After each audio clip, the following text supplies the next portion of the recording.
devotees, welcome back once again to our ongoing series on the glories of Srila Rupa Goswami and his beloved deity, Sri Govinda-dev.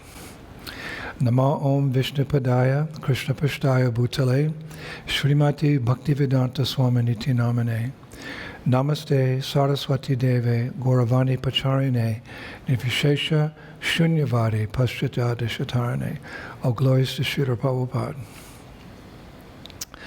So recently we discussed how Govindaji's temple was attacked in the late 1600s by the Emperor Arungazeb, but how after 10 days of being hidden in Govinda Kunda, Govindaji, Sri Radha, and Vrindadevi, as well as the books of the six Goswamis, and I also read today Kashishwara's Deity of Govinda, were all secretly taken out to Radha Kunda in that bullock cart for safekeeping. And we discussed how they were nicely received and worshipped by the few renounced Gaudiya sadhus living out there. Now, when I read all of this the other day, I began wondering what happened to the other prominent deities in Vrindavan at that time. So I took a few hours to research, and I found out that, well, first of all, during the initial attack on Vrindavan by Aurangzeb's forces, Radharaman, the beloved self-manifested deity of Srila Gopal Bhatta Goswami, he was unharmed. And this was primarily because, well, as you know, he's quite small. So the pujaris very quickly took him and hid him in some secret place. But he was unharmed also because the Goswamis of Radharaman Temple had discussed years earlier about the possibility that one day Aurangzeb, might attack the Vrindavan temples. So they never built a formal temple for Radharaman. But rather, it's quite intelligent. They built a structure that looked in every way like a normal house. Of course, if you're inside, it's a beautiful temple, but they made it appear like a normal house. So Radharaman's residence went unnoticed by the marauding, Mughal soldiers on that fateful day that Vrindavan was attacked. And what's more, I read, and this is really interesting, that when the Mughal soldiers came down the street where Radharaman was housed, where his temple is today, outside they saw a crescent moon sign on the memorial where Radharaman had actually appeared from the Shalagram Shila. Those of you who have been to the Radharaman temple and to Gopal Bhatta Goswami's Samadhi Mandir, between the two there's a shrine there where is the actual place that Radharaman appeared. So on that memorial, they saw a crescent sign, like the crescent moon they saw. So they assumed that this was, an Islamic house or center or whatever, because Islam is represented by the sign of the crescent moon. But in fact, that crescent moon was there because it was the sign of Gopal Bhatta Goswami's family lineage, for they were all descendants of the Chandra Vamsa. We say Chandra means the moon.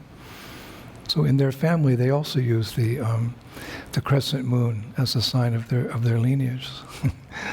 So what happened was the soldiers, when they saw that, they just paid their respects to the sign, and they moved on.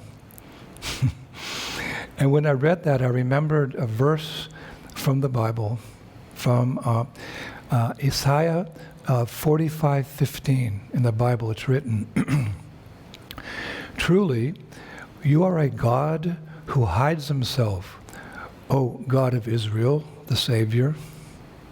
Remember that. Truly, you are a God who hides himself, O God of Israel, the Savior, in the Bible. So I also found information about the famous deity of Gopinath. Those of you who have been to Jaipur, you know, of course, Gopinath resides there now for several hundred years. It's a favorite place for all of us to go on parikrama. So I found information about Gopinath, and we know that Gopinath was originally discovered by Madhu Pandit 500 years ago at Vamsivat in Vrindavan. We gave a lecture about that pastime last year. So when the Mughal army attacked Vrindavan, Gopinath didn't initially fare as well as Govindaji did, for the simple reason that he didn't have, you could say, the patronage of the Rajput kings in Amer, in Rajasthan. That was their capital, Amer, like Govindaji did. When news of the impending attack on Vrindavan came, many devotees under the direction of Shiva Rama Goswami and his royal contacts, they were able to quickly hide Govindaji, and within a few days, 10 days, transport him to Radha Kunda. It went, fairly smoothly, where his worship continued unabated. Gopinath, however, was being worshipped by a few very, poor, simple, renounced sadhus in Vrindavan. Of course, the worship was very nice because they were worshipping him with pure devotion, but they didn't have the facilities and the patronage like the Govindaji temple had. So when they heard the big bell ring that day, remember that Shivaram Goswami, he rang the bell, alerting everyone that the army is coming. When they were informed of the danger, all they could do was very quickly dig a large hole in the big garden of Gopinath Mandir and place Gopinath, who's actually the biggest deity of the Gaudiyas in Vrindavan. Gopinath's very tall. So they placed Gopinath, Radharani, and a very beautiful deity of Ananga Manjari in the ground, in the muddy ground.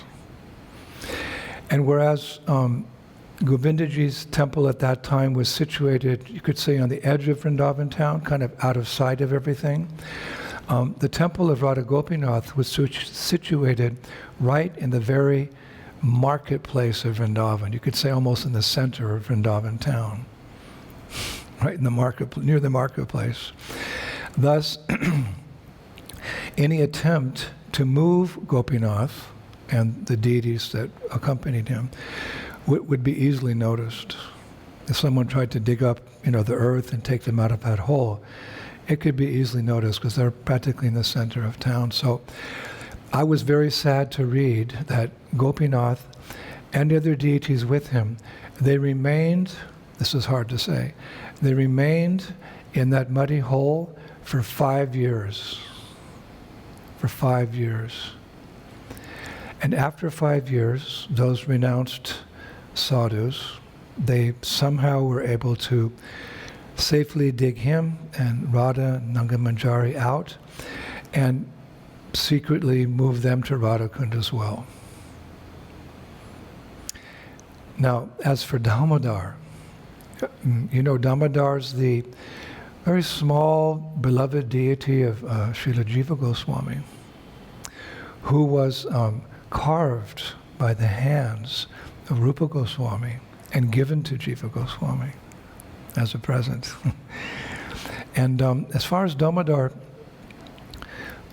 myself and my team, we couldn't find any historical records of what happened to Damodar, during that attack and immediately after on Vrindavan. But we checked with a Goswami family now serving in the Radha Damodar temple, and they say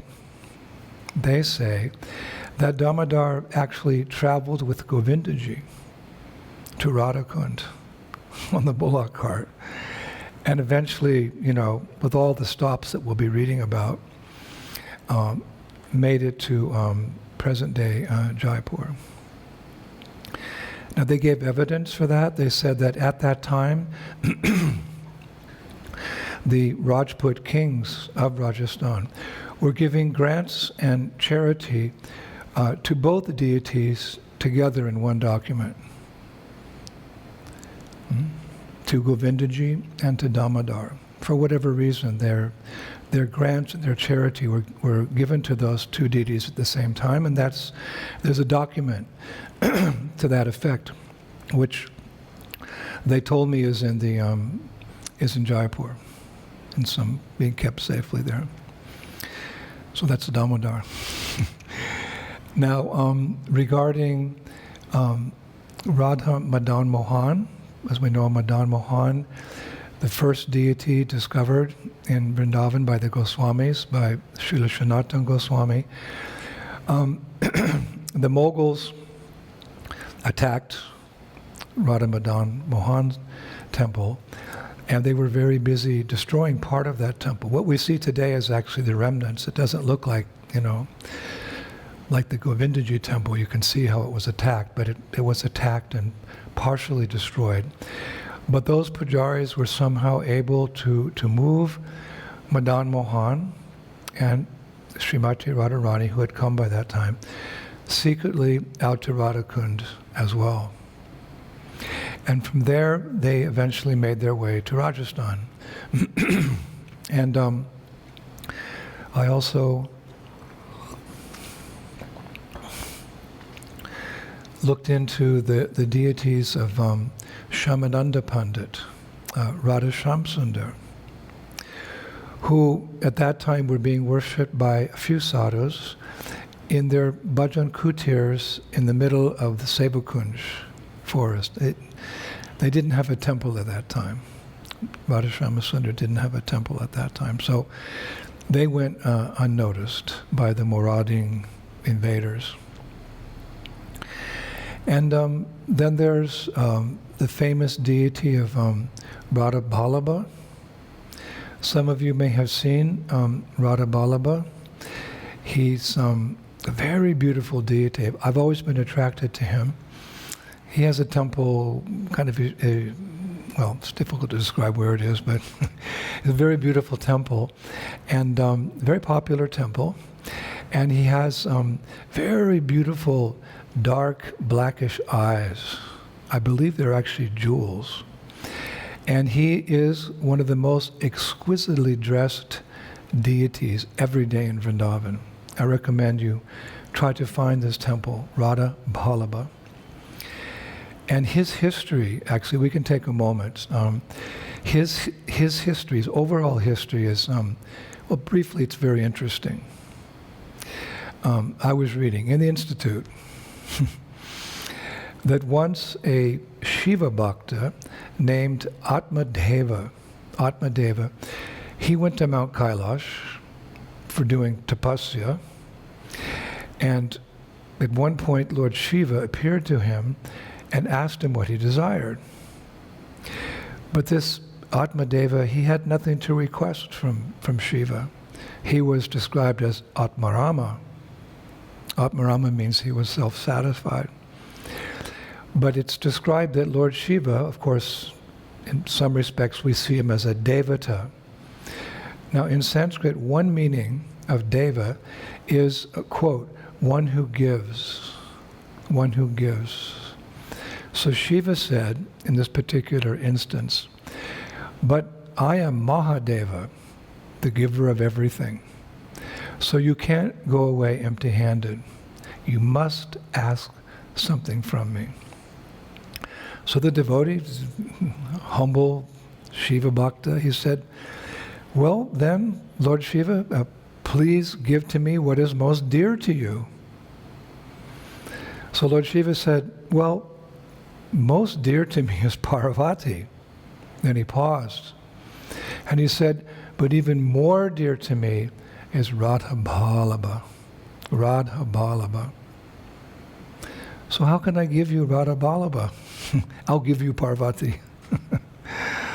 So Atmadeva said, but what shall I do with Parvati? She's your wife. I think it's better I take Radha Balaba. Then he said, who is Radha Balaba? Who is Radha Balaba? So Lord Shiva said, quote, just like the waves and the ocean can never be separated, so Radha and Krishna can never be separated. You will understand this mood in the future when someone comes to take this deity from you. So essentially he agreed to give this deity. But first, Lord Shiva went to Parvati, and he told her he was going to give this deity of Radha Balaba away to this nice devotee. So Parvati, she became very upset. She started crying and crying and crying. So seeing this, Lord Shiva said to his wife, Parvati, quote, wherever the deity of Radha Balaba goes, both of us, meaning Shiva and Parvati, we will be guarding the door to their temple. It pacified her somewhat. So then Lord Shiva gave this deity of Radha Balaba, and it's described that actually he's a wooden deity. I didn't know that. A very beautiful wooden deity. So he gave this deity in Radha Balaba that was, I was reading, carved by Vishwakarma in Satya Yuga to that devotee. So as a result, Atmadeva became a Vaishnava. He became a worshipper of Radha and Krishna. And because of his seva to Radha Balaba. And it's, of course, a long story, but Radha Balaba were worshipped in his family lineage for many, actually yugas, for many ages. And over time, Radha Balaba ended up in Kali Yuga, being worshipped by the devotees in the Nimbarka Sampradaya. The Nimbarkas are one of the authorized Sampradayas. So you can go and take darshan. Now you know more of the history of Radha Balaba, and you could just, he's already so beautiful, but you can just gaze upon his beauty. And Radharani's there in the form, just like at Radharaman temple, Radharani's there in the form of her mukut, her crown. So it's the same thing in the Radha Balaba temple in Vrindavan. So I read that like Govindaji's temple, the temple of Radha Balaba was built by Man Singh, our hero, Man Singh, during the reign of the pious Mughal Emperor Akbar. But when Aurangazeb had his forces attack Vrindavan, that temple was completely destroyed. Well, not completely destroyed, but mostly destroyed, the Radha Balaba temple. But before, being forewarned, before the temple was attacked, Radha Balaba's pujaris quickly hid, this is really interesting, they hid Radha Balaba in a large cave under the temple. They hid him in a cave, secret cave, but a big cave, where the worship went on secretly for 3 years. Now, as a note of interest, I learned that in the Vrindavan village, this circumference of, as we know it, Vrindavan village, there are 3 main principal caves, like big caves. Number 1, there's a cave at Yogapith. Of course, that's where the Govinda temple is situated. And there's a cave there. Deep down under there's a cave, and that's where Sri Rupa Goswami discovered the deity of Yogamaya, who's still being worshipped there. And there's another cave at the Radha Shamasundar temple, where many of you have gone, where Shyamananda Pandit did bhajan. And I've had the great good fortune to visit that cave. The pujaris opened the door, and I went down with a torch. Spent a few hours chanting japa there. It's a very large cave, actually, a natural cave. And again, the third cave, big cave, is underneath Radha Balaba temple. So that's where he was hidden. And Radha Balaba were secretly worshipped in that cave for 12 years.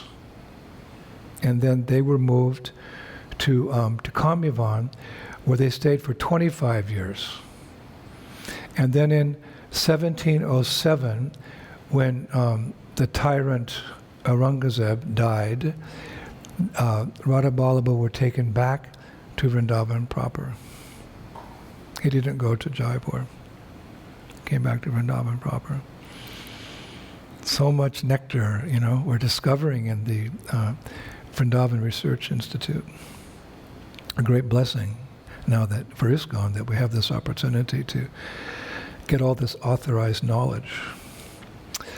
So other deities as well, but time is short. One might wonder how none of these deities I've mentioned were ever discovered by Aurangazeb. Now, of course, that's the Lord's desire, but historians say that this is because primarily Aurangazeb was just concentrated on finding Govindaji. We touched on this in a previous class, actually, that Aurangazeb was infuriated, number one, that his ancestor Akbar had built a Hindu temple at great expense, and number two, that Govindaji was so popular. It just infuriated him. So much time and energy was he put into, finding Govindaji. Now previously, we described in some detail how Radha Govinda were nicely received in Vrindadevi, and of course, Kashishwara's deity, Gaur Govinda. They were nicely received and worshipped when they arrived at Radha Kunda by a few renounced sadhus. And this went on. It was all done in complete secrecy for 2 years, from 1669 to 1671, when suddenly rumors started circulating that Govindaji was hidden in Radha Kunda. Now, in an earlier class, I quoted the year 1667 that Aurangazeb attacked Vrindavan, but I was reading many scholars say it was 1669, and I think we'll settle on that year, actually. So,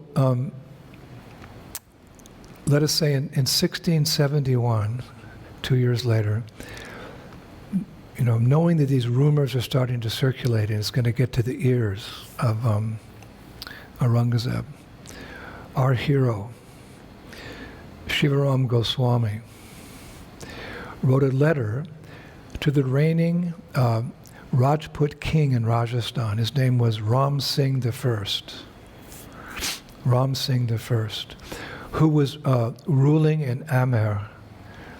The city of Jaipur was actually created later, when Govindaji and Gopinath, these other deities, made their way into Rajasthan. At that time, we'll tell that story later, but there was no Jaipur at this particular point in history.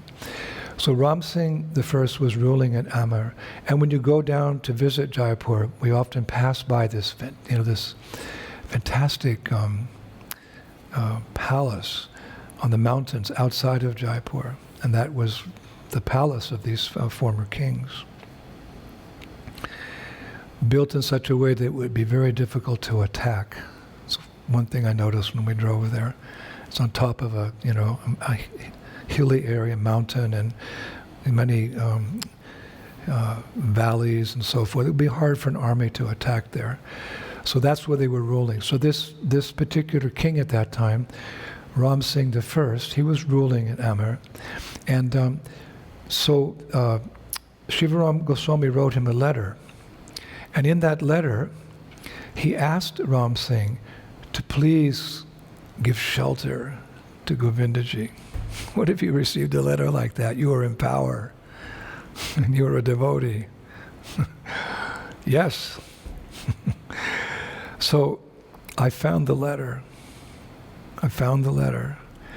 That Shivaram Goswami wrote to Ram Singh. It's incredible that it survived, all these years. But anyway, here's the letter.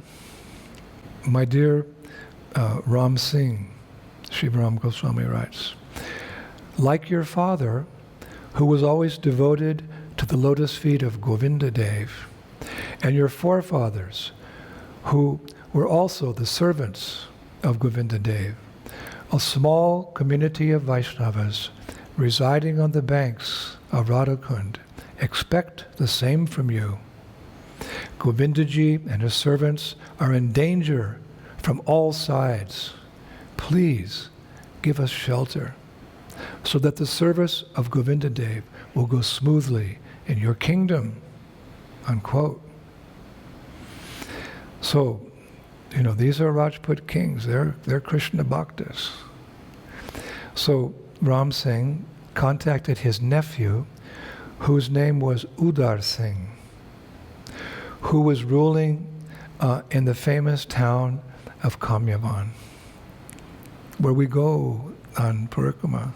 There's so much history, Krishna conscious history at Kamyavan. I think we gave 3 lectures on Kamyavan last year. So this, the Ram Singh's nephew, Udar Singh, that was his area. He was ruling there, and he was situated in Kamyavan. So he said to his nephew, give shelter to Govindaji. So why Kamyavan? Well, one reason, the most important reason, is that Kamyavan was actually part of Ram Singh's kingdom. His kingdom extended from Amer, Rajasthan, right up to the border of Vrindavan. Even today, the states are separated like that. There's UP, and then there's Rajasthan. So Kamyavan sits right on the border there. So at that time, his kingdom was Kamyavan was part of his kingdom. When we go to Kamyavan from Vrindavan, it takes us about 2.5 hours to drive out there. So it's at the the far reaches of Vrindavan. So this Udar Singh, he's also Rajput king, very happily agreed, send Govindaji, we will protect him with our lives. So Govindaji and they made plans to move Govindaji and the other deities to Kamyavan. And actually this Rajput king, Udar Singh, he had several residences in Kamyavan, and he gave one of his nice residences for the deities. So I was reading, it's so interesting, that Govindaji, Sri Radha, Vrindadevi, Gaur Govind, they moved there, secretly, of course. But when they moved there, several days later, the town celebrated Janmashtami in a grand way, all centered around Govindaji. And it was the first time in years that Govindaji was worshipped with such opulence. Now one might wonder, the rumors are there in Radha Kunda, so let's move the deities. So they move to Kamyavan, but there's a big festival. So what's going on? Wasn't it dangerous? It's going to attract the attention of Aurangazeb? Well, the answer is yes. But again, let us remember that the Rajput kings and the Mughal rulers, they made alliances which were favorable to both of them in some ways. They made alliances. A system that instead of fighting each other, they could somehow cooperate with each other, not destroy each other. Alliance. The dictionary definition of an alliance is, quote, a formal agreement or treaty between two or more nations to cooperate for specific purposes, a merging of efforts or interests by persons, families, states, or organizations. Now, because of this alliance between the powerful Rajput kings and the Emperor Aurangazeb, it's because of that Aurangazeb didn't attack Kamyavan, because this would have infuriated, Ram Singh. And who knows what would have happened? They have an alliance. So Aurangazeb was just fuming. he heard Govindaji's there, but he can't do anything because of the alliance. That means going into the territory of Ram Singh, the Rajput warrior. So this was all, it's described, I was reading, this was the brilliant strategy of our hero, Shivaram Goswami. He's a sadhu. He's a devotee. He has his sadhana. He has his puja. In his heart, he's awakening his love, or he has awakened his love fully for Govindaji. But he's a strategist. He's an organizer. He's a go-getter. He reminds me of Jiva Goswami, who out of all the 6 Goswamis was, organizing everything in such a way that the works of the other Goswamis could one day go to all parts of the world. So this was the strategy of Shivaram Goswami. So for some time you could say there existed, what could we say? A peaceful standoff. A peaceful standoff. But then, after 4 years, a serious problem arose. And what was that? Well, it began when the very fierce and independent Jats, remember the Jats? We talked about them earlier, the Jats. They were farmers, but they were fiercely independent, and they were also warriors. Now, when the fierce and independent Jats of Kamyavan and the surrounding areas, for whatever reason, they began attacking Mughal patrols and nearby encampments, they didn't feel bound by the alliance. They were fiercely independent, and they really didn't like the Mughals for many reasons. So all of a sudden, this whole campaign arose. The Jats were attacking, the Mughals and their little encampments here and there, and their, like guerrilla warfare, so to speak. And seeing this and hearing of this, Shivaram Goswami became fearful of reprisals from the Mughal army. And in particular, he felt that Aurangazeb might take advantage of these attacks as an excuse to attack Kamyavan politics and capture Govindaji. So Shivaram Goswami, he wrote another letter to Ram Singh, the first, very clearly outlining the situation. And he asked him for permission to shift Govindaji to a safer location in Ram Singh's kingdom. So of course, Ram Singh, any service you can get, isn't it? For Krishna, you're going to take that service. So Ram Singh, he wrote a letter. He ordered his minister to reply to Shivaram Goswami's request. And I found that letter. Again, I found that letter in my research. It's written, of course, by the minister, but dictated, you could say, by Ram Singh. Here's the letter. Quote, Goswami Shivaram, worshipper of the Lord's image of Govinda, having expectations for our compassion and attention to take the respected Lord Govinda away from Kamyavan, may take the Lord to remain in the village of Bhattara, a far distance away, where all arrangements will be made for his protection. In this arrangement, Govinda-dev must proceed with great caution. Let me recite that again. Goswami Shivaram, worshipper of the Lord's image of Govinda, having expectations for our compassion and attention to take the respected Lord Govinda away from Kamyavan, may take the Lord to remain in the village of Bhattara, a far distance away, where all arrangements will be made for his protection, for Govinda's protection. In this arrangement, Govinda-dev must proceed with great caution. Hare Krishna. So after receiving this official letter from the minister of Ram Singh, Shiva Ram Goswami, with his helpers, packed all of Govindaji's, ornaments and puja paraphernalia and dresses that he'd received, by living there in Kamyavan. He, became a little more opulent again.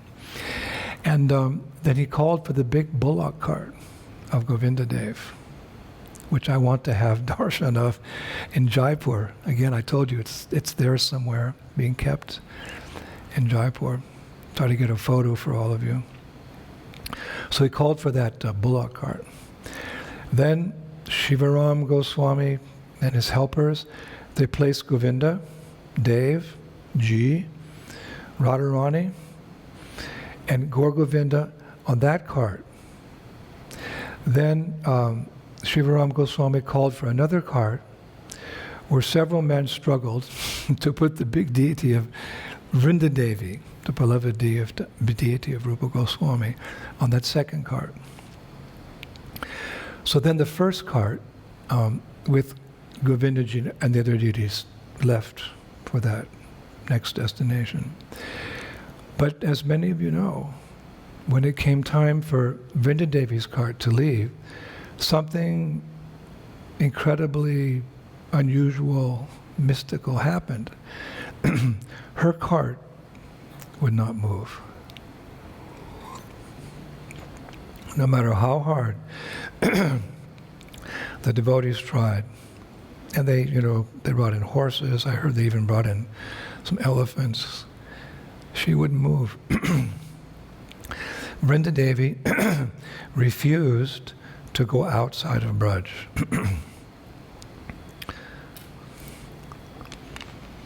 Actually, it's written, it's recorded that the night before leaving Kamyavan, because Shivaram Goswami was going to accompany all these deities, the night before leaving Kamyavan, Shivaram Goswami had a dream in which Vrindadevi appeared to him. And she said, quote, it's written, it's recorded, it's in the annals. "Oh, my servant Shivaram, tomorrow I will stay back in my forest of Braj, and my master Shri Govinda will go on further in the princely states. I desire to remain forever in the pastime places of Lord Govinda, along with my eternal companions, the parrots. I give you blessings to continue with your service to Govinda." Let's recite it again. "O my servant Shivaram, tomorrow I will stay back in my forest of Braj, and my master Shri Govinda will go on further in the princely states.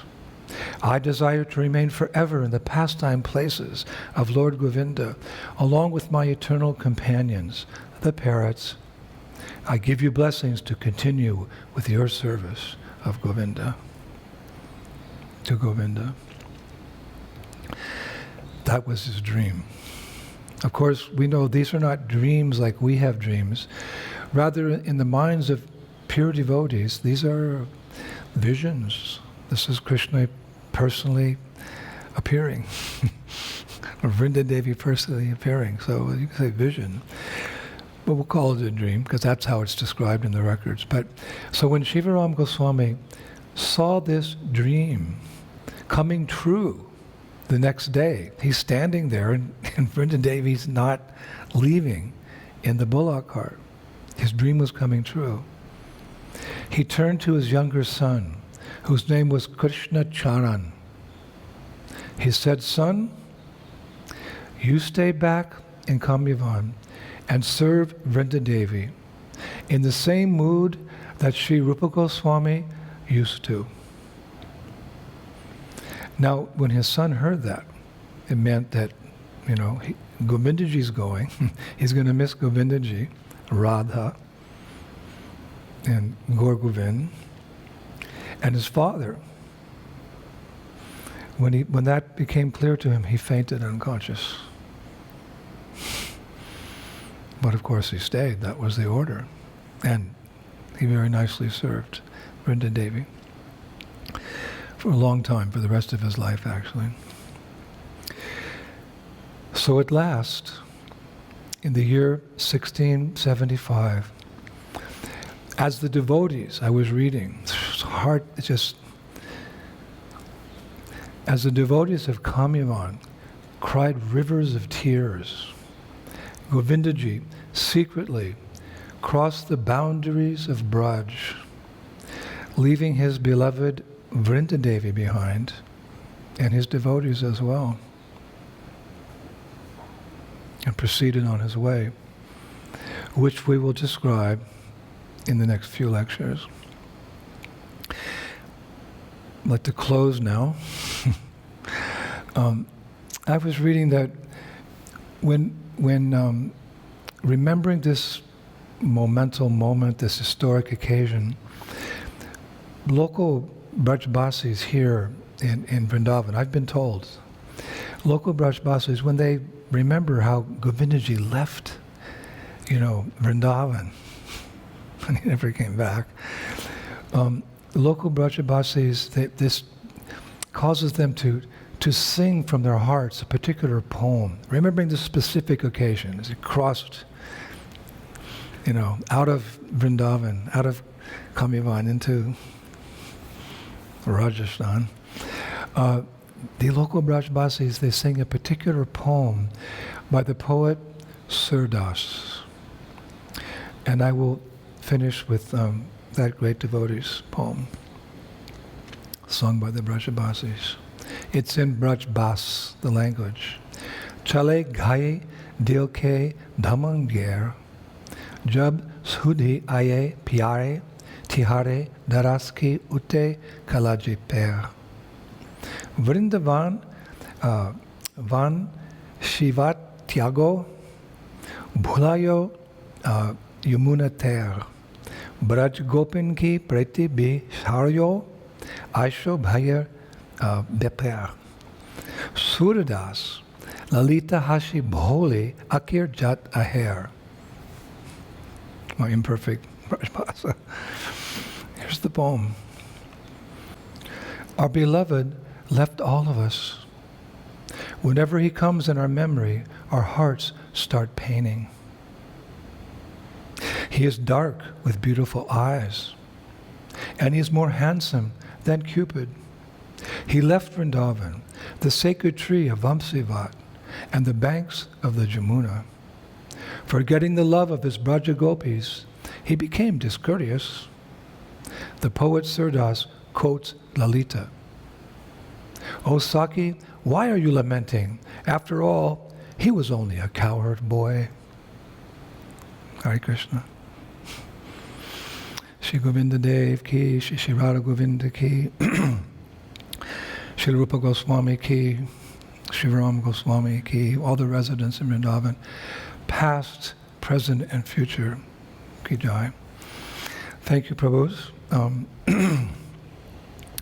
I'll be back in a couple of days and we'll continue our journey along with Govindaji and the other deities as they proceed to Amer and eventually to the great city of Jaipur, the city of victory. All glories to Srila Prabhupada. Hare Krishna. Shri Shri Gaura Nitai ki, Shri Shri Krishna Balaram ki, Shri Shri Radha Sham Sundar ki, Vrindavaneshwari Shrimati Radharani ki, Shri Prabhupada ki, Shri Shri Gaur Nitai ki, Shri Mayapur Dham ki, Shri Krishna Sankirtanya ki, Govinda-dev. Jai Jai Sri Sri Radhe